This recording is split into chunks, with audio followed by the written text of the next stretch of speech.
أعوذ بالله من الشيطان الرجيم. بسم الله الرحمن الرحيم. ومن أحسن قولا ممن دعا إلى الله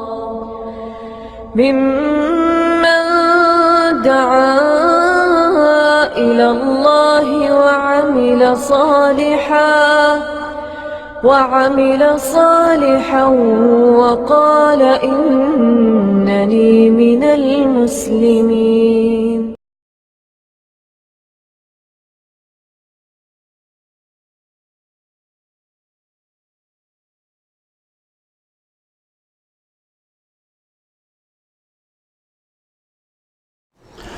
إن الحمد لله نحمده ونستعينه ونستغفره ونعوذ بالله من شرور أنفسنا ومن سيئات أعمالنا من يهده الله فلا مضل له ومن يضلل فلا هادي له وأشهد أن لا إله إلا الله وحده لا شريك له وأشهد أن محمدا عبده ورسوله. أما بعد فإن خير الحديث كتاب الله وخير الهدي هدي محمد صلى الله عليه وسلم وشر الأمور محدثاتها وكل محدثة بدعة وكل بدعة ضلالة وكل ضلالة في النار. رب اشرح لي صدري ويسر لي أمري واحلل عقدة من لساني يفقهوا قولي. رب اعوذ بک من همزات الشیاطین واعوذ بک رب ان یحضرون. اعوذ باللہ السمیع العلیم من الشیطان الرجیم. وَلَقَدْ أَتَوْا عَلَى الْقَرْيَةِ الَّتِي أُمْطِرَتْ مَطَرَ السَّوْءِ أَفَلَمْ يَكُونُوا يَرَوْنَهَا بَلْ كَانُوا لَا يَرْجُونَ نُشُورًا وَإِذَا رَأَوْكَ إِن يَتَّخِذُونَكَ إِلَّا هُزُوًا أَهَذَا الَّذِي بَعَثَ اللَّهُ رَسُولًا إِن كَادَ لَيُضِلُّنَا عَنْ آلِهَتِنَا لَوْلَا أَنْ صَبَرْنَا عَلَيْهَا وَسَوْفَ يَعْلَمُونَ حِينَ يَرَوْنَ الْعَذَابَ مَنْ أَضَلُّ سَبِيلًا. سورۃ الفرقان کی یہ چند آیات ہیں جو کہ میں نے ابھی آپ کے سامنے پڑھی ہیں. ان آیات میں حضرت شعیب علیہ السلام کی قوم کا تذکرہ آنے والا ہے، جبکہ اس سے قبل حضرت نوح علیہ السلام کی قوم اور حضرت موسیٰ علیہ السلام اور ان کے بھائی ہارون کا تذکرہ اور دیگر انبیاء کا ذکر گزرا ہے. اور یہاں اللہ رب العزت نے ارشاد فرمایا وَلَقَدْ أَتَوْا عَلَى الْقَرْيَةِ، یہ لوگ اس قریہ، اس گاؤں کے پاس سے آتے جاتے رہتے ہیں. یہ قریہ جو حضرت شعیب علیہ السلام کا، حضرت لوط علیہ السلام کا، شعیب علیہ السلام نے لوط علیہ السلام، حضرت لوط علیہ السلام کا جو قریہ ہے سدوم، وہ شام جانے والے لوگوں کے راستے میں پڑتا ہے. اور عربوں کا شام کا سفر جو ہے وہ سال میں ایک مرتبہ طے تھا. سال میں ایک مرتبہ شام اور سال میں ایک مرتبہ یمن. اور اس کا پتہ آپ کو قرآن کریم کی 30ویں سپارے کی سورۃ القریش سے چل جاتا ہے، جس میں اللہ رب العزت نے فرمایا لإیلاف قریش ایلافہم رحلۃ الشتاء والصیف. یہ جو رحلۃ الشتاء والصیف ہے کہ سردیوں کا ایک ٹور اور گرمیوں کا ایک ٹور. آج تک بھی آپ دیکھیں گے کہ یہاں کے لوگ، مکہ کے، سعودی عرب کے لوگ، جیسے زور گرمی آتی ہے یہ کہیں نہ کہیں نکل جاتے ہیں. کوئی بھی ٹھنڈا ملک ہے، اب یہ تو اختیار ان کا ہے، ہر کسی کی اپنی مرضی ہے. علماء کرام چیختے رہتے ہیں، ملینز ریال ضائع کر کے آ جاتے ہیں صرف اس لیے کہ باہر کے ملک میں جا کے یہاں کی گرمی سے بچتے ہوئے وہاں سے ٹھنڈے موسم سے ہو کے آ جائیں. جبکہ یہاں سعودی عرب کے اندر ایسے علاقے ہیں جن میں ٹھنڈے موسم سے فائدہ اٹھایا جا سکتا ہے، لیکن یہ پھر اپنا ملک، اور جس کو ہمارے یہاں آؤٹنگ کہا جاتا ہے نا، وہ نہیں ہو پاتی. بھئی یہ تو طائف جائیں گے، ابہا باہا جائیں گے، یہ تو ان کے لیے کوئی بات نہیں بنتی. وہ سمجھتے ہیں کہ یہ تو ہمارا ملک ہے۔ اب دوسروں میں ہوا مارنے کے لیے کیا کہتے ہیں، اس کے لیے تو چاہیے نا کہ ہم وہاں گئے تھے، وہاں گئے۔ اب یورپ کے کسی ملک کا نام لیں گے تو پھر سکون آ جائے گا۔ یہ اللہ رب العزت نے ان کے لوگوں کو شروع سے یہ ایک نعمت کے طور پر بھی دے رکھا تھا کہ جب یہاں گرمی ہوتی ہے تو یہ شام چلے جاتے تھے۔ تجارتی قافلہ ہے، آگے پیچھے ادھر ادھر تو جاتے ہی رہتے ہیں۔ جب یہاں گرمی ہے یہ شام گئے، وہاں ٹھنڈی ہوتی ہے، اور جب یہاں زور ٹھنڈ پڑنے لگتی ہے تو یہ یمن چل جاتے ہیں، وہاں گرمی ہوتی ہے۔ اللہ رب العزت نے ان کے 2 سفروں، سال کے 2 ٹور جو ہیں، ان کا ذکر سورۃ القریش میں کیا ہے، کسی وقت تفصیل وہاں پڑھیں۔ تو شام کو جاتے ہوئے ہر سال جب ایک کارواں جائے اور راستے میں اس کو وہ قریہ نظر آئے جس کو صدوم کہا گیا، انگلش میں اسی کو سڈوم کہتے ہیں، دال اردو عربی میں اور انگلش میں ڈی، لفظ وہی رہے گا، سڈوم انگریزی میں کہہ لیں اور صدوم اردو عربی میں۔ قریہ صدوم جو حضرت لوط علیہ السلام کا قریہ ہے، اللہ رب العزت نے فرمایا وَلَقَدْ أَتَوْا عَلَى الْقَرْيَةِ، یہ اس قریہ سے آتے جاتے رہتے ہیں، گزرتے رہتے ہیں۔ الَّتِي أُمْطِرَتْ مَطَرَ السَّوْءِ، یہ وہ قریہ ہے جس پر کہ بہت ہی بری بارش برسائی گئی، بہت ہی بری بارش برسائی گئی۔ اور وہ بارش، پہلی بات تو یہ ہے کہ ایسے ہی نہیں برسائی گئی، ان کا فعل بھی بہت ہی برا تھا۔ قرآن کریم میں اللہ رب العزت فرمایا کہ تم اس فعل کا ارتکاب کر رہے ہو جو دنیا میں کبھی کسی قوم نے نہیں کیا۔ ان لوگوں سے قرآن کریم میں دوسرے مقامات پر، سورۃ الانبیاء میں اور سورۃ صافات میں، مختلف مقامات پر اللہ رب العزت نے قوم لوط کا تذکرہ کیا، فرمایا کہ تم وہ فعل، وہ گناہ کرتے ہو جو دوسری دنیا میں متعارف ہی نہیں، دوسری دنیا یہ گناہ نہیں کرتی۔ اب اتنے بدترین گناہ کے نتیجہ میں اللہ رب العزت نے ان کے لیے جو سزا منتخب فرمائی، وہ سزا یہ تھی کہ ان کے زمین کے ٹکڑے کو جتنے حصے میں صدوم تھا، صدوم کی بستیاں تھیں، یعنی وہ ایک ہی بستی نہیں، مختلف بستیاں تھیں، علاقہ تھا۔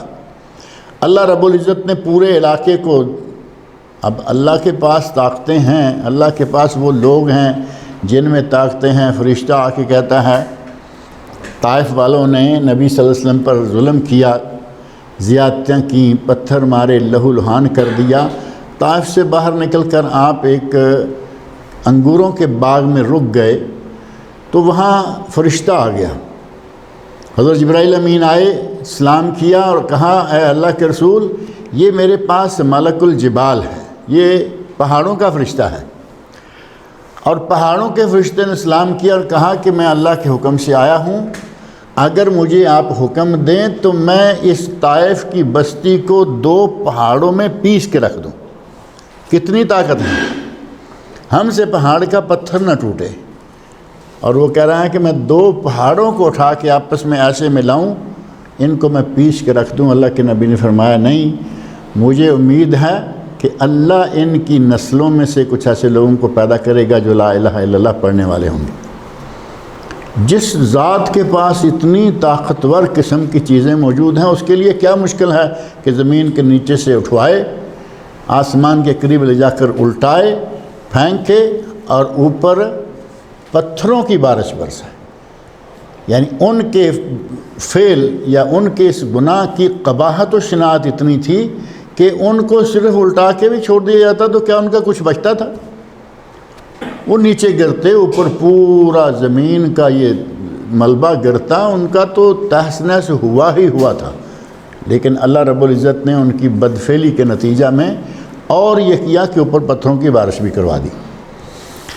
اللہ رب العزت فرماتے ہیں کہ مکے والو ہوش کرو، ہم نے ایسی بستیوں کو بھی تباہ کیا ہے، اور کس کس طریقے سے تباہ کیا ہے تم دیکھتے رہتے ہو، تم جاتے رہتے ہو، تم دیکھتے رہتے ہو۔ وَلَقَدْ أَتَوْا عَلَى الْقَرْيَةِ الَّتِي أُمْطِرَتْ مَطَرَ السَّوْءِ، یہ اس قریہ کے پاس سے گزرتے رہتے ہیں، وہاں کے کھنڈرات دیکھتے ہیں۔ یہ قریہ، اس کے کھنڈرات جو ہیں، آج کل اس جگہ پر سمندر آ چکا ہے۔ ابھی جو پرانے تاریخی کتابیں ہیں ان میں یہ لکھا ہوا ہے کہ وہ ڈیڈ سی ہے، بحیرہ مردار یا بحر میت، ڈیڈ سی. اور ان کتابوں کے حوالے سے پتہ چلتا ہے کہ وہاں کچھ ہوتا نہیں، یعنی وہ بدبودار قسم کا سمندر ہے، پانی گندا ہے، وہاں کوئی مچھلی تک زندہ نہیں بچتی.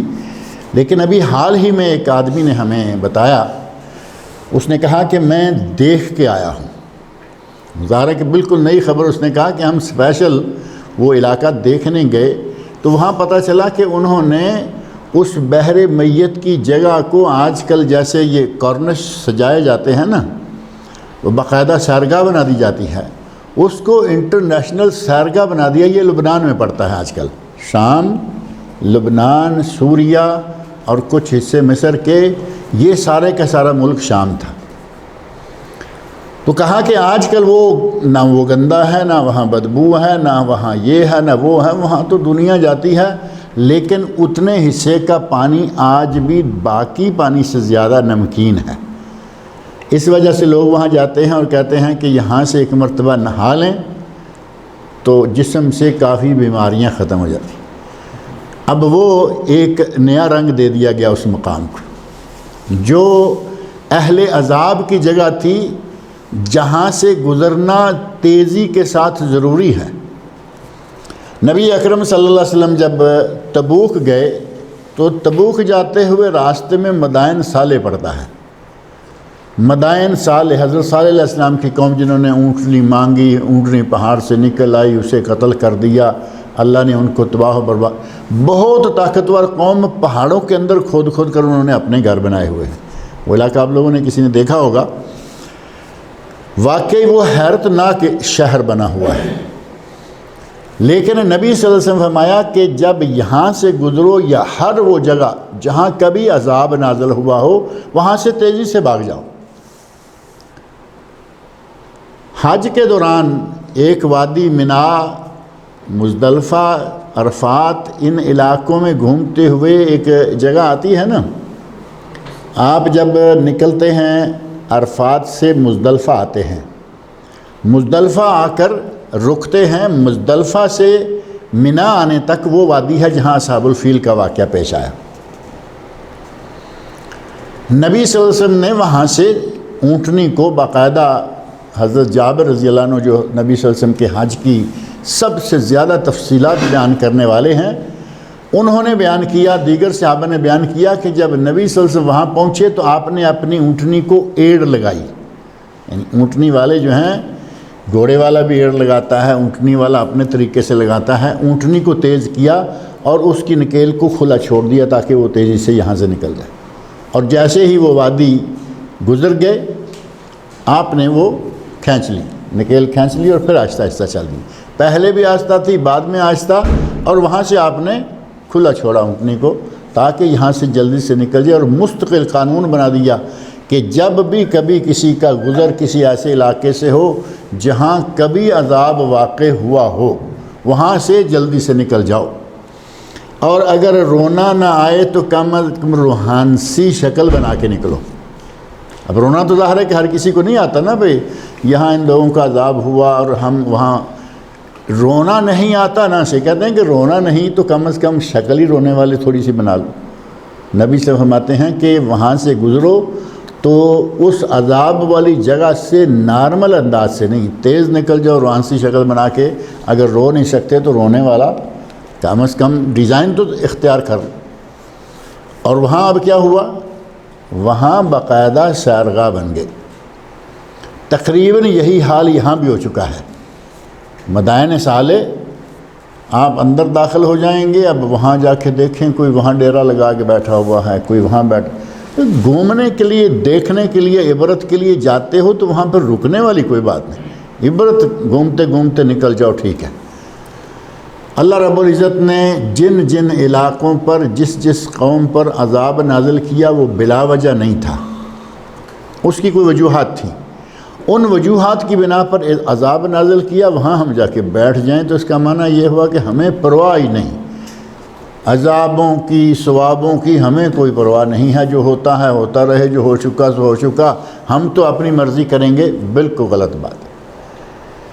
اس جگہ لوگ نہاتے ہیں کہ یہاں نہانے سے بیماریاں ختم ہو جاتی ہیں۔ ہمارے پاکستان میں، خاص پنجاب میں، میرے علاقے میں سیالکوٹ میں ایک جگہ ہے، وہاں پانی اسی طرح کا ہے، تیز نمکین پانی ہے اور تھوڑا گرم بھی ہے۔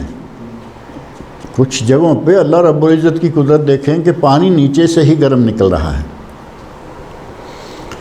اور یہ بات میں نے شاید پہلے یہاں یا کسی دوسری جگہ کہی ہے کہ یہاں میں جیزان گیا، جیزان سے آگے العارضہ جگہ ہے، وہاں درس تھا، اور اس سے آگے وہ مجھے شیخ صاحب لے گئے، کہنے لگے کہ آپ کو یہاں ایک نیا مقام دکھاتے ہیں۔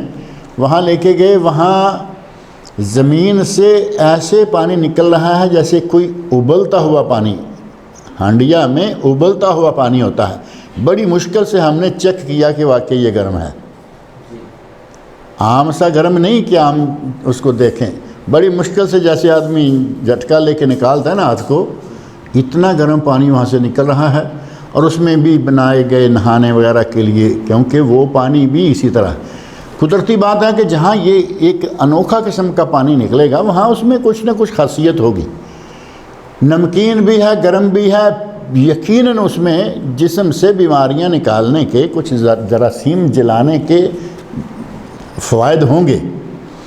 ہمارے علاقے میں جو ہے وہ بھی اسی طرح کہتے ہیں وہاں جو نہا لے اس کو خارش نہیں رہتی، جو وہاں نہا لے اس کو خارش نہیں۔ یہ کوئی نہیں کہے گا کہ اس پانی میں، اتفاق سے وہ پانی جہاں نکلا ہے ساتھ ہی ایک قبر ہے، مزار ہے، وہ سارا کھاتا مزار والے کے پاس ہے۔ کہتے ہیں جی وہاں جاؤ، پیر صاحب کی برکت اور پیر صاحب کا پتہ نہیں کیا کیا، نہائیں، وہاں جا کے نہائیں، جسم سے خارش ختم ہو جائے۔ خارش وہی جراثیم ہے، بیماری ہے، آپ وہاں سے نہائیں گے، گرم بھی ہے، نمکین بھی ہے۔ یہی کام آپ گھر میں بھی کر کے دیکھیں تو یقیناً فائدہ ہوگا، لیکن وہ زیادہ مفید اس لیے ہے کہ وہ نیچرل گرم اور نیچرل نمکین ہے۔ تو آج اس جگہ کو جہاں یہ بستی ہے اسے سیرگاہ بنا دیا گیا ہے، وہاں باقاعدہ لوگ ٹورسٹ، اب دیکھو یہ ہمارے پاس یہاں آدمی موجود ہے خبر میں، پچھلے درس میں ہمارے پاس تھے جمعہ کے دن، تو وہ بتا رہے تھے کہ ہم دیکھنے کے لیے گئے، وہاں دیکھا کہ اب وہ تو حالات جو سنتے ہیں کتابوں میں وہ بدل چکے ہیں، وہاں تو اب باقاعدہ سیرگاہ بنی، دنیا سے لوگ آ رہے ہیں، جا رہے ہیں، نہا رہے ہیں۔ جیسے لبنان تو آپ ویسے ہی جانتے ہیں، لبنان کے کارنش تو ویسے ہی ننگے لوگوں کے ہیں۔ یہ تو اللہ رب العزت کا احسان ہے آج تک بھی کہ سعودی عرب میں ابھی تک بھی خیر ہے، کارنش پہ جائیں تو آپ کو ابھی بھی ایسا ننگا پن نہیں نظر آئے گا، لیکن باہر کے یہی حال ہے۔ اللہ رب العزت نے فرمایا کہ تم وہاں آتے جاتے رہتے ہو، وہاں سے گزرتے رہتے ہو، ان کے انجام کو کبھی اپنے دماغ میں لا کے بھی دیکھو کہ اگر کوئی اللہ کی نافرمانی کرتا ہے، غیر فطری فعل اختیار کرتا ہے، احکام کی، انبیاء کی نافرمانی کرے گا تو اس کو ہم ان حالات سے دوچار کر سکتے ہیں۔ افلم یکونوا یرونہا، کیا تم وہاں سے جاتے آتے ان کو دیکھتے نہیں ہو؟ یعنی تم تو باقاعدہ جاتے آتے دیکھتے رہتے ہو۔ بل کانوا لا یرجون نشورا، بلکہ اصل بات تو یہ ہے کہ یہ مر کر اٹھنے پر یقین نہیں رکھتے تھے۔ اصل جو مشکل ہے یہ سمجھتے ہیں کہ بس ٹھیک ہے جب تک ہیں، مر گئے تو مر گئے تو اب کسے اٹھنا ہے۔ یہ ہمارے ایک پنجابی کی مثال ہے، کہتے ہیں یہ جگ مٹھا اور اگلا کس ڈٹھا، یعنی یہ دنیا میٹھی ہے اور اگلی کسی نے دیکھی نہیں، مطلب یہ کہ آگے کچھ ہونے والا نہیں ہے۔ یہاں ہی بابر بے عیش کوش کے عالم دوبارہ نیست، بابر مزے کر لو، یہ دنیا دوبارہ ملنے والی نہیں ہے۔ یہ مسلمانوں والی باتیں نہیں ہیں، یہ تو ملحدین والی باتیں ہیں ساری۔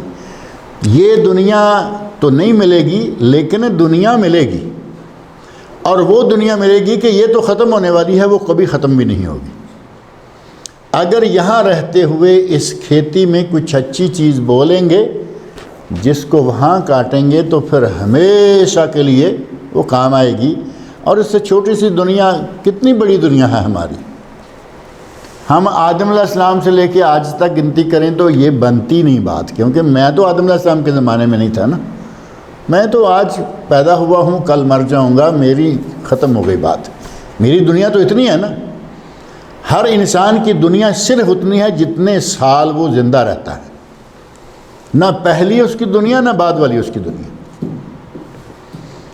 اور ہماری مسلمانوں کی دنیا کے بارے میں نبی صلی اللہ علیہ وسلم نے ارشاد فرما رکھا ہے، اعمار امتی بین 60 و 70، میری امت کی عمریں 60 اور 70 سال کے درمیان ہیں۔ فرمایا تھوڑے لوگ ہیں جو اس سے آگے بڑھتے ہیں۔ اب آپ اندازہ کر کے دیکھ لو، 60 70 ایکسپائر، 60 70 فنش۔ آج کی اس امت اسلامیہ کی اوسط دنیا 60 اور 70 سال ہے۔ ان 60 70 سالوں میں جو بھی کرے گا وہ آگے فائدہ دے گا، اور اگر کہیں کہ یہ جگ میٹھا ہے اگلا کس نے دیکھا ہے تو سمجھیں کہ اس کی دنیا بھی برباد ہو جائے گی اور آخرت تو برباد ہوگی ہی ہوگی۔ وَإِذَا رَأَوْكَ إِن يَتَّخِذُونَكَ إِلَّا هُزُوًا، اے میرے نبی جب یہ آپ کو دیکھتے ہیں تو یہ آپ کا مذاق اڑاتے ہیں۔ أَهَذَا الَّذِي بَعَثَ اللَّهُ رَسُولًا، کیا یہ آدمی ہے جس سے اللہ نے رسول بنا کے بھیجا؟ یہ سوال نہیں ان کا، ایک تو تھا نا کہ آدمی سوال کرتا ہے کہ بھئی یہ آدمی ہے جس سے اللہ نے رسول بنا کے بھیجا، سوال ہے، اچھا ہے، جائز ہے، پوچھا جائے، تعارف حاصل کیا جائے۔ اور ایک ہوتا ہے مذاق اڑاتے ہو کہنا ہاں یہ ہے جس کو نبی بنا کے بھیجا۔ نبی صلی اللہ علیہ وسلم کا مذاق کرتے ہوئے یہ بات کہتے ہیں کہ یہ آدمی ہے۔ حضرت ابراہیم خلیل علیہ السلام کے بارے میں بھی کہا گیا نا، کہا کہ ہاں سنا ہے ایک لڑکا ہمارے بتوں کا نام لیا کرتا تھا، ایک لڑکا ہے جو فتن یذکر یقال لہ یذکرہم یقال لہ ابراہیم، جس کو ابراہیم کہتے ہیں وہ ہمارے بتوں کا نام لیا کرتا۔ تو وہی معاملہ یہاں نبی اکرم صلی اللہ علیہ وسلم کے ساتھ بھی مشرکین مکہ نے کرنا چاہا، اور یہی بات جو ہے یہ سورۃ الانبیاء کی آیت نمبر 36 میں بھی اللہ رب العزت نے ارشاد فرمائی، احد الذی یذکر الہتکم، یہ ہے وہ جو تمہارے بتوں کا ذکر کرتا رہتا ہے۔ ذکر کرتا رہتا ہے، کوئی ذکر خیر تو مراد ہو نہیں سکتا، نبی بتوں کا ذکر خیر کیسے کرے گا؟ وہ تو یہی بتائیں گے نا کہ یہ مٹی ہے، یہ پتھر ہے، یہ لکڑ ہے، یہ کیا کر رہے ہو، یہ کسی کام کی چیزیں، مفید چیزیں نہیں ہیں۔ تو نبی صلی اللہ علیہ وسلم کے بارے میں وہ کہتے ہیں کہ یہ ہے جو تمہارے بتوں کا ذکر کرتا ہے، یعنی یہ الفاظ سارے کے سارے مزاحیہ انداز میں، اور وہی انداز آج بھی مسلمانوں میں پایا جا رہا ہے۔ آپ کی کبھی کسی قبر پرست سے بات ہو جائے تو آرام سے آپ دیکھیں وہ ان کا دوسرا آدمی آئے گا نا جس کو بھی معلوم ہے کہ آپ وہابی ہیں۔ وہاں تو بڑا مشکل ہوتا ہے نا یہ لفظ کسی کے لیے، وہابی کہہ دیا تو سمجھے وہ تو بے اعتبار ہو گیا، پھر وہ تو کسی اعتبار کے لائق نہیں۔ لیکن اگر کوئی قرآن و سنت پہ چل رہا ہے وہ وہابی کہتے ہیں، کہتے رہیں، لیکن دو آدمی آپ کے پاس کھڑے بات کر رہے ہیں، تیسرا آ گیا، اس نے کہا کہ ہاں یہ ہے وہ وہابی جس کے بارے میں کہتے ہو کہ یہ قبروں والوں کو برا کہتا ہے، بالکل وہی جو مشرکین کا انداز تھا وہی آج شروع ہو جائے گی۔ یہ ہے وہ قبروں والوں کے بارے میں یہ ایسا ویسا باتیں کرتے، وہ اس وقت بت کھڑے کر کے باتیں کرتے تھے، آج یہ قبر میں پڑے بتوں کی۔ اب ڈر آتا ہے یہ بات کہتے ہوئے بھی کہ ہمارے ایک ساتھی تھے امارات میں، انہوں نے ایک مرتبہ ایک بات کہی، اور وہ چونکہ ہندوستان کے رہنے والے تھے، وہ کہتے ہیں ان کے کھڑے بت ہمارے پڑے بت، ہندوؤں نے کھڑے کیے ہوئے ہیں اوپر، کچھ نظر تو آ رہا ہے، کہتا ہے ان کے کھڑے بت ہمارے گڑے بت، زمین میں گڑے، یعنی جو کچھ وہ ان سے کام لے رہے ہیں وہ ہمارے لوگ۔ اب جو آدمی میت ہو چکا ہے اس کا کسی کو کیا معلوم ہے کہ نیچے کسی کا کیا حال ہے؟ کوئی جانتا ہے کسی کو؟ ہم ایک آدمی کو بہت نیک سمجھتے رہے اور اللہ رب العزت کے یہاں اس کی ایک ذرہ قیمت نہیں ہے، ہم اس کی پوجا شروع کر دیں گے تو وہ گڑے بتوں والی بات ہوگی یا نہیں ہوگی؟ اللہ رب العزت اگر ہدایت نہ دے تو بات سمجھنا مشکل ہو جاتا ہے، فوراً گلے پڑ جائیں گے، ہاں یہ ہے یہ ہے جو تمہارے پیروں فقیروں کی، تمہارے بزرگوں کی باتیں کرتا ہے، اور یہ وہ کرتا ہے کہ یہ کچھ نہیں کر سکتے۔ نبی صلی اللہ علیہ وسلم تو یہ کہتے تھے نا کہ تمہارے بت کچھ نہیں کر سکتے۔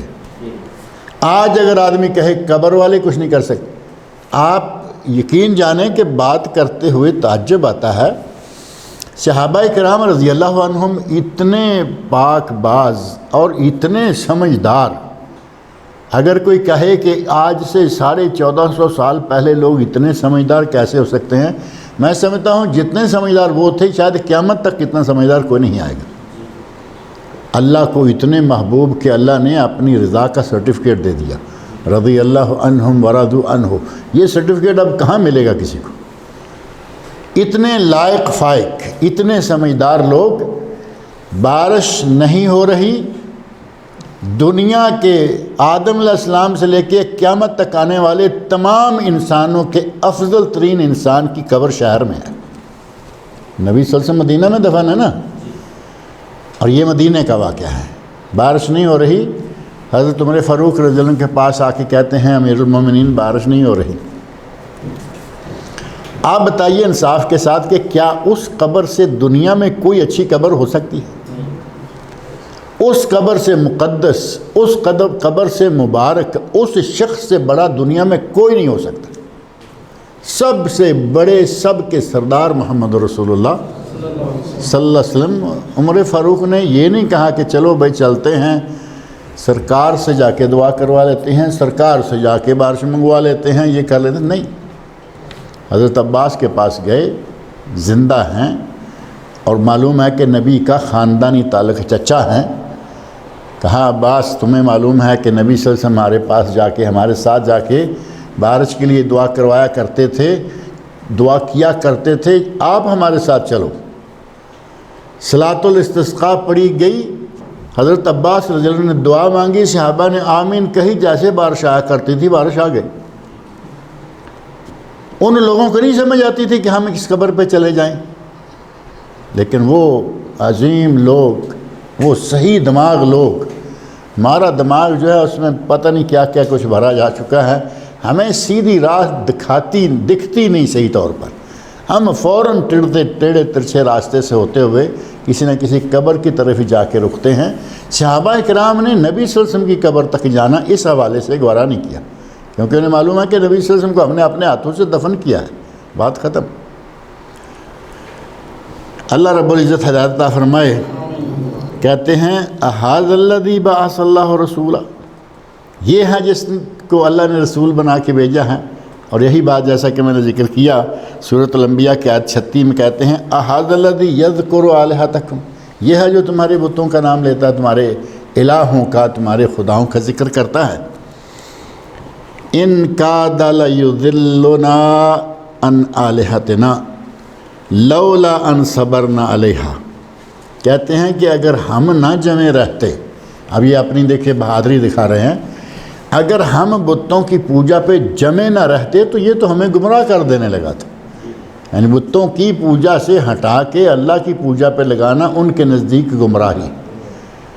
کہہ رہے ہیں کہ اگر ہم، یہ تو ہم ہیں، جمے رہے، ہم ہیں، یقین کے ساتھ لگے رہے، اگر ایسا نہ ہوتا، یہ جو ہے نا لولا ان صبرنا علیہا، اگر ہم ان بتوں کی پوجا پر جمے نہ رہتے، لا یضلنا، یقیناً یہ ہمیں گمراہ کر دیتے۔ بہادری دیکھو کیا کر رہے ہیں کہ بتوں کی پوجا پہ لگے رہنے پر وہ راضی ہیں، خوش ہیں۔ ان کادا، قریب تھا، لا یضلنا عن آلہتنا، ہمارے بتوں سے، ہمارے خداؤں سے ہمیں یہ بہکا دیتا، لولا ان صبرنا علیہا، اگر ہم ان پر جمے نہ رہتے۔ وَسَوْفَ يَعْلَمُونَ حِينَ يَرَوْنَ الْعَذَابَ، جب یہ عذاب دیکھیں گے تو ان قریب ان کو سمجھ آ جائے گی، من اضل سبیلا، گمراہ کون ہے، نبی اور اس کے ماننے والے گمراہ ہیں یا قبروں کو پوجنے اور بتوں کو پوجنے والے گمراہ ہیں۔ جب عذاب کو دیکھیں گے تو ان کو سمجھ آ جائے گی۔ اللہ رب العزت مجھے اور آپ سب لوگوں کو قرآن کریم پڑھنے، سننے، سمجھنے اور اس کے احکام پر عمل کرنے کی توفیق عطا فرمائے۔ ان الحمد للہ والصلاۃ والسلام علی رسول اللہ وعلی آلہ وصحبہ اجمعین۔ ومن تبعهم بإحسان إلى يوم الدين أما بعد بسم الله الرحمن الرحيم عن أبي هريرة رضي الله تعالى عنه قال رسول الله صلى الله عليه وسلم إذا سجد أحدكم فلا يبرك كما يبرك البعير وليضع يديه قبل ركبتيه أخرجه الثلاثة۔ سنن ابو داود، ترمذی اور نسائی میں یہ حدیث ہے، اور کہا گیا کہ وَهُوَ أَقْوَى من حدیث وائل بن حجر رضی اللہ عنہ، حضرت وائل بن حجر رضی اللہ عنہ کی جو حدیث ہے اس سے یہ حضرت ابو ہریرہ والی حدیث زیادہ قوی ہے، جس میں انہوں نے کہا رأیت النبی صلی اللہ علیہ وسلم، میں نے نبی صلی اللہ علیہ وسلم کو دیکھا اذا سجد وضع رکبتیہ قبل یدیہ، کہ نبی صلی اللہ علیہ وسلم نے پہلے اپنے گھٹنے رکھے پھر ہاتھ رکھے۔ یہ حدیث ہے حضرت وائل بن حجر کی، لیکن کہتے ہیں کہ ان سے زیادہ قوی کون سی حدیث ہے؟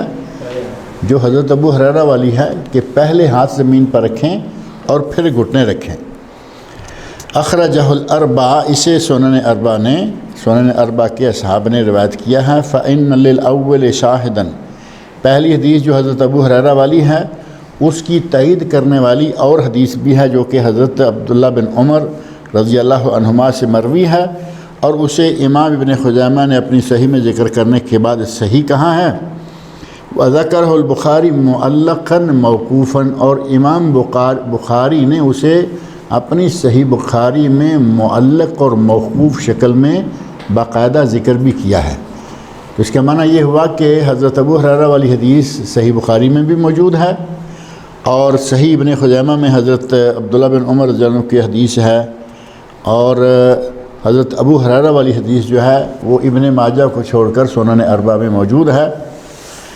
حضرت ابو ہریرہ رضی اللہ عنہ والی حدیث جو ہے اس کا مفہوم مختصر یہ ہے کہ جب آپ رکوع سے فارغ ہو کر سجدے میں جائیں تو پہلے گھٹنے نہیں بلکہ پہلے زمین پر ہاتھ رکھیں اور اس کے پر گھٹنے لگا دیں۔ جبکہ حضرت وائل والی حدیث جس کے بارے میں کہا گیا ہے کہ اس کے سنن اربعہ راوی ہیں، لیکن اس کی شاہد کوئی نہیں، پہلی کی شاہد بھی ہے، اور اس دوسری حدیث کا ذکر بخاری شریف میں نہیں ہے، پہلی کا ذکر بخاری شریف میں بھی ہے۔ اس میں کہا گیا کہ پہلے گھٹنے رکھیں اور بعد میں ہاتھ رکھیں۔ کچھ عرصہ پہلے زمین پر ہاتھ پہلے رکھیں یا گھٹنے پہلے رکھیں، اس موضوع پر ہمارے کوٹ میں ہمارے بعض ساتھیوں سے بات ہو گئی، تو میں نے کہا کہ پہلے ہاتھ رکھنے چاہیے اور پھر گھٹنے، کیونکہ اس میں فقہاء کا اختلاف ہے۔ ایک جماعت کہہ رہی ہے کہ پہلے گھٹنے پھر ہاتھ، دوسری جماعت کہہ رہی ہے نہیں پہلے ہاتھ اور پھر گھٹنے۔ ان سب کا جو اختلاف ہے اس کا اصل سبب حدیث کے الفاظ ہیں، اور وہ حدیث یہی ہے اذا سجد احدکم، جب تم میں سے کوئی شخص سجدہ کرے، فلا یبرک کما یبرک البعیر، تو وہ اونٹ کی طرح نہ بیٹھے، ولیضع یدیہ قبل رکبتیہ، اسے چاہیے کہ وہ پہلے اپنے ہاتھ رکھے اور پھر گھٹنے رکھے۔ اسی کی سمجھ کے چکر میں وہ کہتے ہیں جی یہ جو اگلے حصے میں اس کے گھٹنے ہیں وہ پہلے رکھتا ہے، ہاتھ تو آلریڈی زمین پر لگے ہوئے، اگلا حصہ جو ہے اس نے واضح کر دیا کہ وہ پہلے ہاتھ رکھے بعد میں گھٹنے رکھے، اونٹ کی طرح نہ بیٹھے۔ اب اسی اختلاف کو لے کے بات لمبی ہوگی، جبکہ دوسری حدیث میں صاف طور پر موجود ہے کہ پہلے ہاتھ رکھیں، وہاں وہ ڈیٹیل بھی نہیں ہے، پہلے ہاتھ رکھیں اور اس کے بعد اپنے گھٹنے رکھیں۔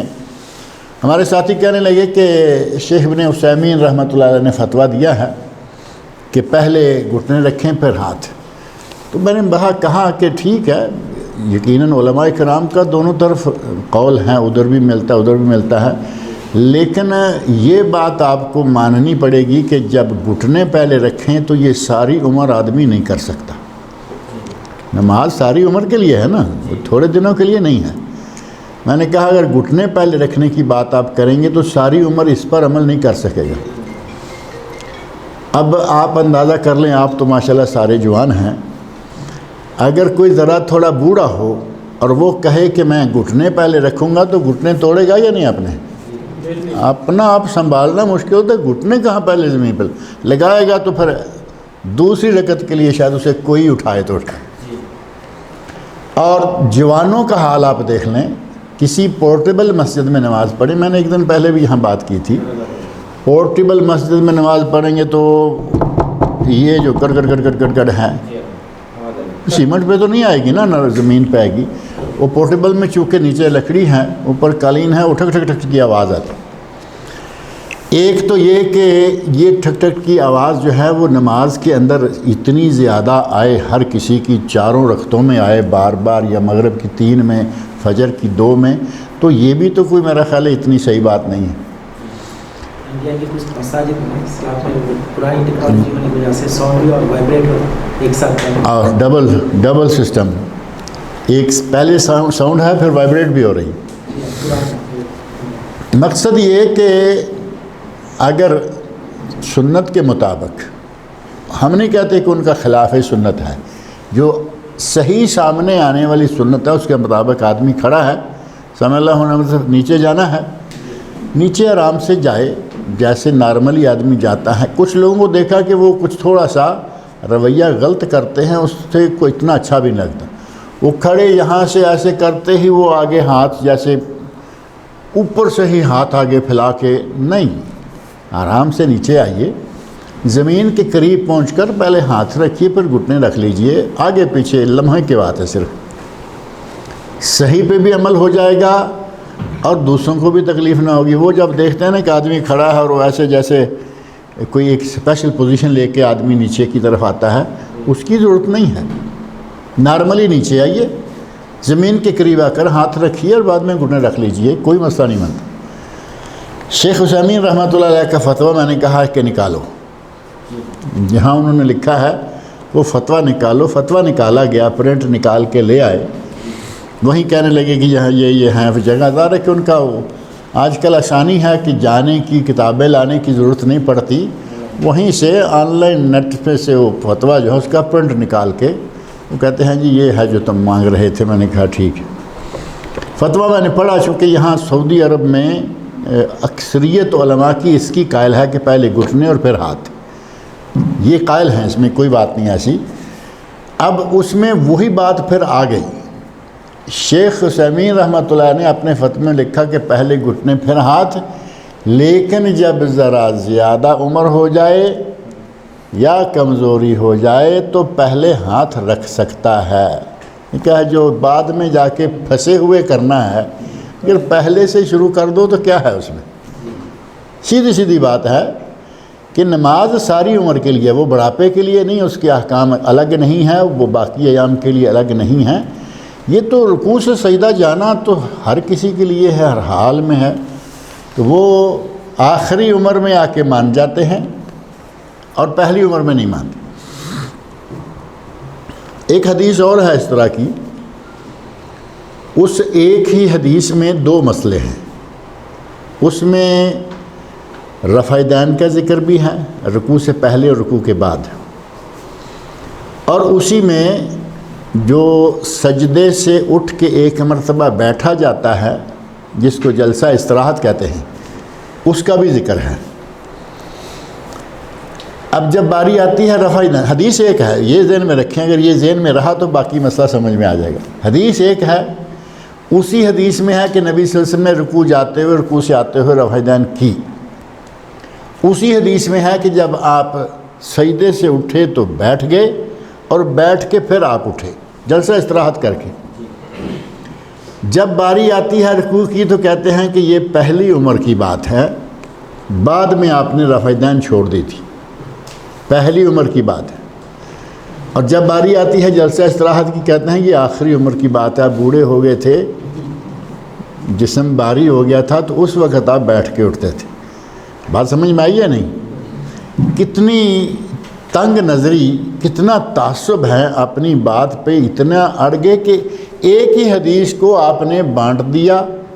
اب ایک آدمی بیان کرنے والا، ایک آدمی دونوں مسئلے بیان کر رہا ہے، آدھا آپ پہلی عمر کو لگا دیں گے، آدھا آخری عمر کا، وہ آدمی تو مسلمان ہی آخری عمر میں آ کے ہوا ہے، اس آدمی کا اسلام ہی آخر 9 ہجری میں آ کے ہے.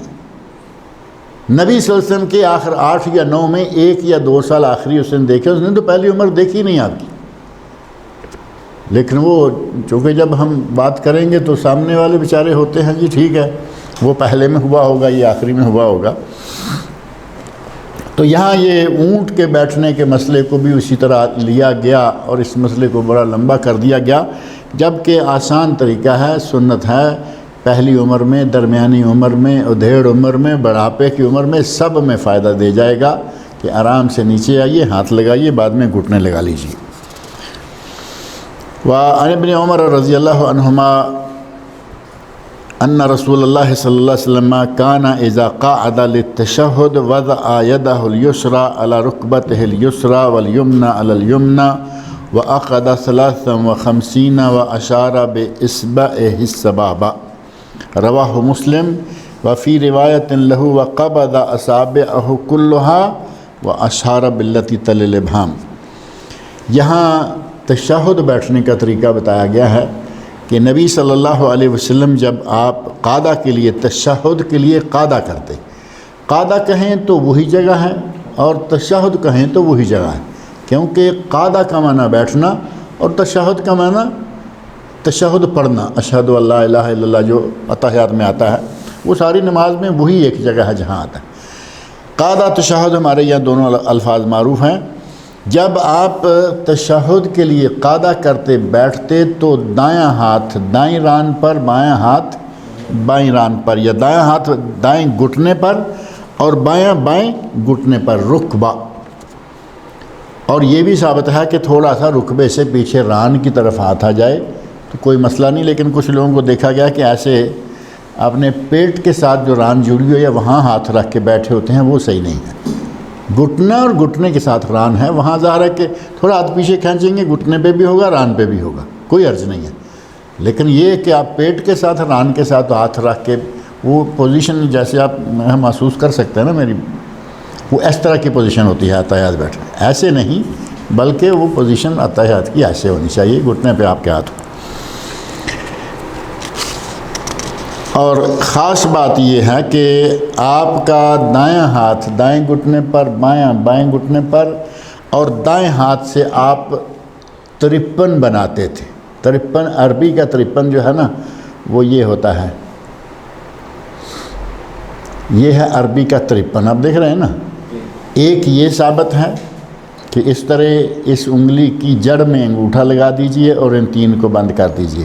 اب یہ عربی کی گنتی کا ایک سسٹم ہے، یہ 53 بنتا ہے. اور دوسرا جو معروف ہے وہ یہ ہے وَأَقَدَ صَلَاهُ أَشَارَ بِإِصْبَعِهِ وَفِي رِوَایَہ. ایک روایت میں ہے قَبَضَ أَصَابِعَهُ كُلَّهَا، ساری پکڑی گئی نا یہ ہاتھیں، وَأَشَارَ بِالَّتِي تَلِي الْإِبْهَامِ، اور جو انگوٹھے کو ملنے والی ہے اس کے ساتھ آپ اشارہ کرتے تھے. اب وہ شکل یہ بن جاتی ہے، یعنی درمیان والی انگلی جو ہے اس کے ساتھ یوں سمجھ لیں کہ یہ یا یہ جیسے بھی یہ بن گیا نا ایک دائرہ سا درمیان والی انگلی اور انگوٹھے کا، اور یہ انگلی جو ہے یہ کھلی رہے گی. اب اس سے اشارہ کرنا ہے.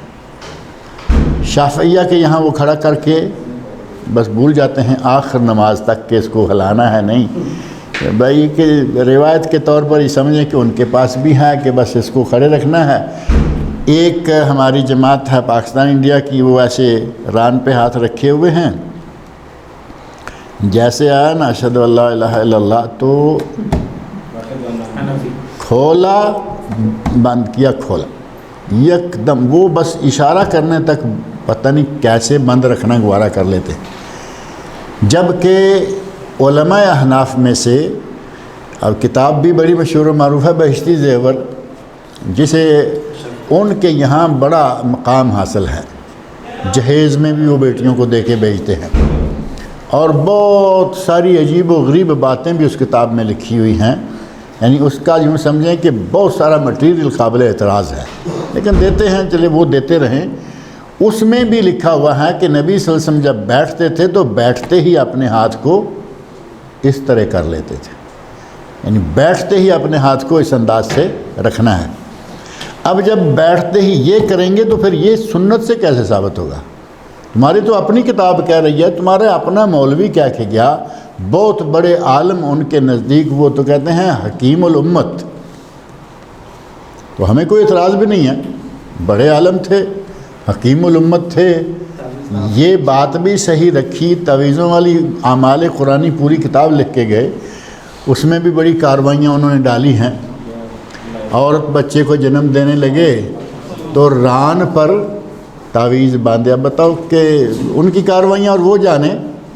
بہرحال وہ اس سلسلہ میں بہشتی زیور میں صحیح بات کہہ گئے ہیں کہ سنت کے مطابق یہی ہے کہ جب بیٹھیں تو ران پر ہاتھ کو اس طرح رکھیں۔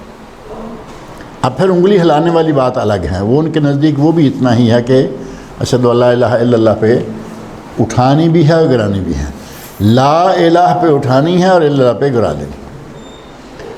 اس کا کسی حدیث میں ذکر نہیں ملتا، اس کا کسی حدیث میں ذکر نہیں ملتا کہ اس طرح اٹھانی اور گرانی ہے جھٹکے کے ساتھ، بلکہ انگلی کے اٹھاتے رہنے اور گراتے رہنے کا پتہ ایک حدیث سے چل رہا ہے۔ نبی اکرم صلی اللہ علیہ وسلم کی نماز بیان کرنے والے صحابی کہتے ہیں میں نے نبی صلی اللہ علیہ وسلم کو دیکھا کہ آپ انگلی کو کانا یحرکھا ویدعو بہا، نبی صلی اللہ علیہ وسلم انگلی کو ہلا رہے تھے اور دعا مانگ رہے تھے۔ اب آپ یہ بتائیے کہ دعا کہاں ہوتی ہے؟ ساری نماز کے اتحیات کے درمیان میں صرف ایک دعا ہوتی ہے یا آخر میں ساری دعائی ہوتی ہے؟ آخر میں ساری دعائی ہوتی ہے۔ تو اس کا مطلب یہ کہ اگر آپ نے بالکل سٹارٹ میں نہیں شروع کیا، کلمہ شہادت میں شروع کیا، تو پھر آخر تک کرتے رہے، آپ انگلی کو ہلاتے رہے، انگلی کا اشارہ دیتے رہے۔ اب اشارے کی پھر شکلیں ہیں، کوئی تیز تیز کر رہا ہوتا ہے، کوئی بہت ڈھیلا کر رہا ہے، کوئی کبھی کبھی کرتا ہے۔ اس قصہ میں بھی کوئی ایسی طے شدہ بات نہیں ہے، کوئی کرے جیسے کرے، لیکن یہ کہ صرف ایسے اٹھا کے گرا کے ہاتھ کھول دیں، یہ سنت کے مطابق نہیں ہے۔ کریے اپنی مرضی سے جیسے بھی کریے، لیکن کوشش کیجئے کہ معاملہ سنت کے قریب رہے۔ نبی اکرم صلی اللہ علیہ وسلم وقبض اصابعہ کلہا، نبی صلی اللہ علیہ وسلم نے ساری انگلیاں پکڑ لیں، واشار باللتی تلی الابہام، ابہام یہ ہے انگوٹھا، انگوٹھے کے ساتھ ملنے والی انگلی سے آپ نے اشارہ کیا یا اشارہ کرتے تھے۔ اور اس حدیث میں باقاعدہ آ گیا کہ آپ کو انگلی کا اشارہ کرتے کب دیکھا؟ جب آپ دعا مانگ رہے تھے، یعنی آخر سلام تک یہ سلسلہ جاری رہنا چاہیے۔ یہاں علماء حنابلہ، حنبلی علماء جو ہیں، ان کے نزدیک انگلی کو ہلا کے اٹھا کے کھڑی کر دینا بھی نہیں ہے، ایک مرتبہ ہلا کے چھوڑ دینا بھی نہیں ہے، ان کے نزدیک انگلی کو ہلاتے رہنا ہے۔ یہ ایک طرف سے یہ ٹھیک ہو گیا۔ ان کے ساتھ ہی انہوں نے ایک توجیہ دی ہے جس کو آپ مسنون تو نہیں کہہ سکیں کیونکہ اس کا کسی حدیث میں ذکر نہیں ہے، لیکن ان کی بات بڑی معقول ہے، یعنی بغیر کسی تعصب کے مجھے وہ بات اچھی لگ رہی ہے۔ وہ کہتے ہیں کہ آپ جب اتحیات بیٹھتے ہیں تو اس وقت آپ انگلی کو، یہ ہاتھ تو ہو گیا نا سنت کے مطابق، بند کر لیا آپ نے، انگلی کھول دی ایک۔ اب کہتے ہیں کہ جہاں جہاں اللہ کا اسم گرامی آئے وہاں وہاں انگلی اٹھائیے۔ اللہ ایک ہے ہو گیا نا معنی، ان معنوں میں کہ اللہ ایک ہے۔ اب اتحیات للہ ہے، تمام اتحیات جو تمام قسم کی عبادتیں ہیں اللہ کے لیے ہیں۔ اللہ للہ جو ہے بات وہی ہے، اتحیات للہ ہے، والصلوات والطیبات السلام علیکہ ایھا النبی ورحمۃ اللہ ہے، پھر آ گیا وبرکاتہ، السلام علینا وعلی عباد اللہ الصالحین، اشہد ان لا الہ الا اللہ واشہد ان محمد رسول اللہ، اشہد ان لا الہ الا اللہ واشہد ان محمدً عبدہ ورسولہ، دونوں کلمے ثابت ہیں، جس نے بھی کو یاد کیا وہ ہے۔ اب ہے اللہم صلی علی محمد وعلی آل محمد کما صلیت علی ابراہیم وعلی آل ابراہیم انک حمید مجید، بھی اللہ کے نام ہے نا دونوں۔ پھر اللہم بارک علی محمد وعلی آل محمد کما بارکت علی ابراہیم وعلی آل ابراہیم انک حمید مجید۔ آگے ربنا آتنا ہے تو ربنا بھی اللہ کا نام ہے، رب اجعلنی مقیم الصلاۃ ومن ذریتی ربنا وتقبل دعائے ربنا اغفر لی ولوالدی وللمؤمنین یوم یقوم الحساب ربنا آتنا فی الدنیا اللہم انک عفو تحب العفو فاعف عنی۔ جہاں جہاں اللہ، اللہم، للہ، ربنا، ربنی، جہاں بھی اللہ کا اسم گرامی آئے وہاں انگلی اٹھا۔ آپ کی گویا کہ انگلی اللہ کی توحید کی طرف اشارہ کر رہی۔ اگر یہ بات نہ ہو تو نبی صلی اللہ علیہ وسلم یہ کیوں فرما کے جائیں کہ اس انگلی کا اشارہ شیطان پر لوہے کی لٹ سے بھی زیادہ سخت ہے۔ شیطان کو تو لوہے کی لٹ سے سخت کیوں لگے گا کہ یہ کہہ رہا ہے اللہ ایک ہے، اللہ کے ایک ہونے کی، اللہ کی وحدانیت کی ایک گواہی دے رہا ہے، اور اس نے اللہ کا حکم ماننے سے انکار کر دیا ہے، اس کو یہ اشارہ بہت تکلیف۔ اب ایک آدمی مان لیا کہ ایک مرتبہ کھڑا کر کے انگلی کو کھڑے چھوڑ دیا، کتنی لٹھ پڑی شیطان پر؟ ایک ہی پڑی، بلکہ وہ بھی اوپر ہی رہ گئی، اس پہ نہیں پڑی، لیکن مان لیتے ہیں کہ ایک لٹھ پڑی۔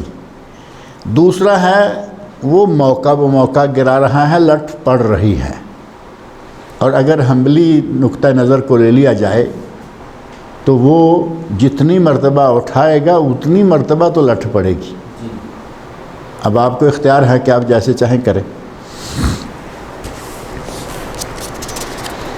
حضرت عبداللہ بن مسعود رضی اللہ تعالیٰ عنہ فرماتے ہیں التفت الینا رسول اللہ صلی اللہ علیہ وسلم، نبی صلی اللہ علیہ وسلم نے ہماری طرف چہرہ مبارک گھمایا، جیسا کہ آپ کی عادت مبارکہ تھی، نماز پڑھ کے آپ مقتدیوں کی طرف منہ کر لیا کرتے تھے، دائیں طرف مڑ کے نہیں بیٹھا کرتے تھے۔ یہ بھی ہمارے یہاں ایک بڑا مسئلہ ہے کہ ہمارے امام پاکستان انڈیا میں بہت سارے امام پیچھے کی طرف نہیں مڑتے، دائیں مڑ کے یہیں بیٹھ جاتے ہیں۔ اب پیچھے مڑیں تو پیچھے مقتدی ہیں، دائیں کون ہے؟ وہاں معلوم ہے پاکستان انڈیا سے دائیں کون پڑھتا ہے؟ بغداد شریف پڑھتا ہے، 11ویں والی سرکار پڑھتی ہے۔ اب اس چکر میں یہ ادھر منہ کر کے بیٹھے رہتے ہیں، اور آپ دیکھیں گے ہمارے بہت سارے مساجد کے ائمہ وہ پیچھے منہ نہیں کرتے۔ اللہ کے نبی مکمل گھوم کے صحابہ کی طرف چہرہ مبارک کرتے ہیں، اور یہ صحابہ کی طرف نہیں سرکار کی طرف منہ کر کے بیٹھ جاتے ہیں، جو کہ سراسر خلاف سنت عمل ہے۔ آپ نے ہماری طرف التفات فرمایا، اپنا چہرہ مبارک ہماری طرف کیا، متوجہ ہوئے، فقالا، اور آپ نے ارشاد فرمایا اذا صلی احدکم، جب تم نماز پڑھو قاعدہ میں بیٹھ جاؤ تو کیا کہو؟ التحیات للہ والصلوات والطیبات السلام علیکہ ایھا النبی ورحمۃ اللہ وبرکاتہ، السلام علینا وعلی عباد اللہ الصالحین، اشہد ان لا الہ الا اللہ واشہد ان محمدا عبدہ ورسولہ۔ ثم لیتخیر، یہاں تک تو آپ کو آتا ہی ہوگا نا ترجمہ تحیات للہ کا، یا نہیں آتا؟ یہ سب کو آتا ہے، یاد کیا ہوا ہے، جس نے نہیں کیا وہ کرے۔ دعا کے نماز کے کلمات دعائیہ ہیں، ثنائیہ ہیں، جو بھی ہیں ان کا ترجمہ یاد ہونا چاہیے۔ آگے اللہ کے نبی فرماتے ہیں ثم لیتخیر من الدعاء اعجبہ الیہ، جب وہ یہ پڑھ لے تو اس کے بعد جو دعا اسے پسند ہے وہ دعا اختیار کرے۔ اب یہ تحیات للہ پڑھ لیا، یہاں درمیان میں درود شریف ہے، اس سے بھی فارغ ہو گئے۔ اب آپ نے دعا مانگنی ہے، نبی سے فرماتے ہیں جو دعا کسی کو چاہے، جو دعا کسی کو پسند ہے وہ مانگے۔ یہ شرط نہیں ہے کہ رب اجعلنی، ہمارے یہاں تو وہی چلتی ہے نا، پاکٹ کتابوں میں وہ لکھی ہوتی ہے، ساری عمر وہی یاد کی اور اسی پہ ہمارا گزارا چلتا رہتا۔ آپ نے ایسی کوئی پابندی نہیں لگائی، فرمایا جو دعا کسی کو آتی ہے وہ یاد کرے، پڑھے، اور کوئی حرج نہیں ہے۔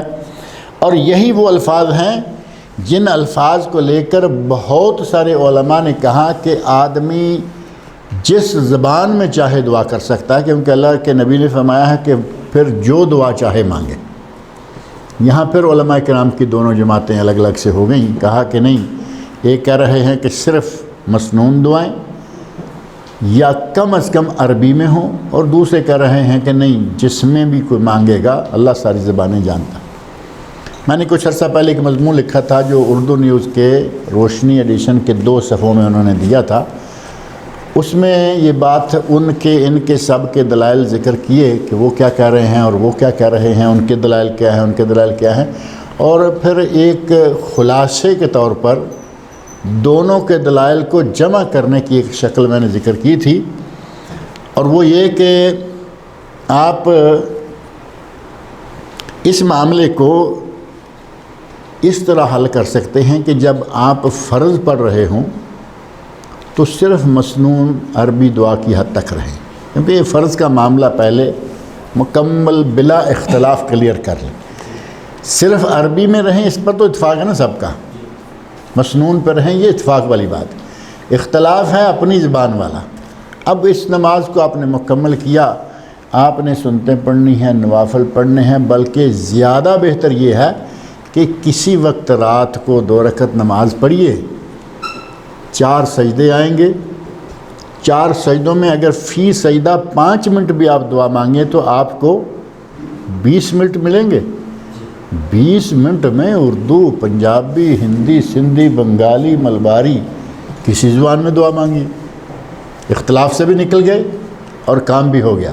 رات کو ویسے بھی اللہ زیادہ سنتا ہے, رات کو اللہ تعالیٰ تو 24 گھنٹے سنتا ہے, لیکن رات کو اٹھ کے دعائیں مانگنے والوں کی اللہ کچھ زیادہ, کیونکہ اللہ ہمارے قریب آیا ہوا ہوتا ہے. نبی صلی اللہ علیہ وسلم فرمایا کہ رات کے آخری ثلث, وقت بھی طے دیکھ لیں, یہ نہیں کہ شام کو, رات کے آخری 1/3 میں اللہ آسمان دنیا پہ نازل ہوتا ہے. اللہ تعالیٰ اوپر والے 7 آسمانوں کو چھوڑ کر دنیا والے آسمان پہ تشریف لے آتا ہے اور کہتا ہے کہ کوئی مانگے میں دوں, کوئی سوال کرے میں پورا کروں, کوئی مجھ سے بخشش طلب کرے میں اسے بخشوں. ایسے موقع پہ آدمی اگر اپنی دعا مانگتا ہے کہ یا اللہ مجھے تو اس وقت نوکری چاہیے, اللہ نوکری دے گا. مجھے اس وقت بیٹا چاہیے, اللہ بیٹا دے گا. دعا مانگنے کے اوقات میں دعا مانگیں گے, اللہ رب العزت کی قبولیت کے جو خاص اوقات ہیں, خاص مقامات ہیں, تو انشاءاللہ تعالیٰ دعا قبول ہوگی. یہ صحیح بخاری اور صحیح مسلم کے الفاظ ہیں.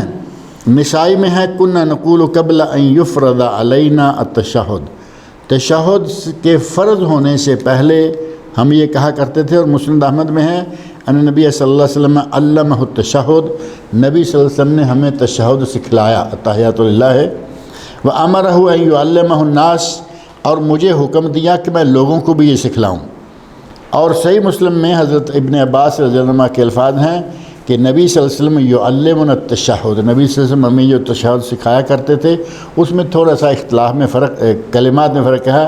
التحیات المبارکات الصلوات الطیبات للہ, یعنی تھوڑا سا الفاظ میں الگ ہیں. وہاں ہے التحیات للہ والصلوات والطیبات, یہ ہے التحیات المبارکات الصلوات الطیبات, یعنی یہاں للہ کا لفظ نہیں ہے اور کچھ اور حروف کی کمی بیشی ہے, لیکن اس میں کوئی خاص فرق نہیں پڑتا. ہمارے یہاں جو مشہور الفاظ ہیں وہ صحیح بخاری مسلم کے متفق علیہ الفاظ ہیں, انہی پہ کفایت کی جا سکتی ہے. اللہ تعالیٰ مجھے آپ سب لوگوں کو نبی صلی اللہ علیہ وسلم کی سنت کے مطابق نماز ادا کرنے کی توفیق عطا فرمائے. اگر کوئی سوال ہو تو آپ پوچھ سکتے ہیں. تبرک کا بارے میں آگے تبرک کرنے کے بارے میں تبرک کی باری ابھی نہیں, میرا خیال ہے اتحیات کے ساتھ تبرک کا تعلق تو ہے. بہرحال شاید آگے بات آتی ہے, نہیں بھی آتی تو تورک جو ہے وہ سنت ہے. اور تورک ہے کیا, جب آپ سلام پھیرنے کے لیے اتحیات پر بیٹھتے ہیں تو اس وقت ایک اتحیات 3 رکعتوں والی رکعت میں 2 ہوتے ہیں نا, 4 والی میں بھی 2 ہوتے ہیں. اور جب 2 اتحیات ہیں تو ایک پہلا اور ایک دوسرا. پہلے میں تو یہ تورک نہیں ہے, دوسرے میں تورک شروع ہوتا ہے. اور بعض علماء نے کہا کہ جمعہ, عیدین اور فجر ان میں تورک نہیں ہے, کیونکہ اس میں ایک ہی اتحیات ہے. اور علماء اہل حدیث کہتے ہیں کہ نبی صلی اللہ علیہ وسلم نے فرمایا جب اسلام پھیرنا چاہے تو اس وقت جو اتحیات بیٹھے اس میں تورک کرے. تو اسلام تو 2 میں بھی پھیرتا ہے نا, عید ہے، جمعہ ہے، جماعت فجر ہے. تو بہرحال تورک یہ ہے کہ آدمی جب دوسرے اتحیات بیٹھے یا آخری اتحیات جو ہر نماز کا ہوتا ہی ہے، اس وقت عام طور پر یہ پاؤں دایاں کھڑا ہوتا ہے، بایاں الٹا ہوتا ہے اور اس کے اوپر آدمی بیٹھتا ہے. یہ ہوتا ہے نا اتحیات، کہ پاؤں کو الٹا کر اس کے اوپر بیٹھتے ہیں، بائیں پاؤں کو الٹا کر، اور دایاں جو ہے وہ اس طرح کھڑا ہوتا ہے. تورک یہ ہے کہ دایاں کھڑا رہے گا اور اس پاؤں کو تھوڑا آگے نکال دیں گے، اور یہ جگہ جب آئے گی، یہ بازو تو نہیں آئے گا نا، وہاں سرین آئے گا، یہ جو سائیڈ ہے آدمی کی، یہ زمین پہ آ جائے گی. یہ تورک ہے، اور یہ نبی اکرم صلی اللہ علیہ وسلم کی سنت ہے، ثابت ہے. اگر کوئی کر سکے، کوئی عذر نہ ہو تو یہ کرنا چاہیے. بعض دفعہ کیا ہے کہ عذر ہوتا ہے، ایک آدمی کو تکلیف ہے، وہ اس طرح نہیں کر سکتا. کئی لوگوں کو تورک کرنے میں فائدہ ملتا ہے، ان کے لیے آسان ہوتا ہے کہ پاؤں کے اوپر بیٹھنا مشکل ہے، تورک کر کے آسانی سے بیٹھ سکتے ہیں. اور کبھی ایسا بھی ہوتا ہے کہ تورک کرنے سے گھٹنے میں یہاں وہاں کوئی تکلیف ہوتی ہے اور نہیں کرتا، تو کوئی حرج نہیں ہے، لیکن اگر کرے تو یہ سنت ہے. اس کو کہتے ہیں تورک. تورک یعنی بایاں پاؤں دائیں پنڈلی کے نیچے سے پار کر دینا اور بائیں سرین پر بیٹھنا. اللہ تعالیٰ مجھے آپ سب لوگوں کو نیک عمل کی توفیق عطا فرمائے.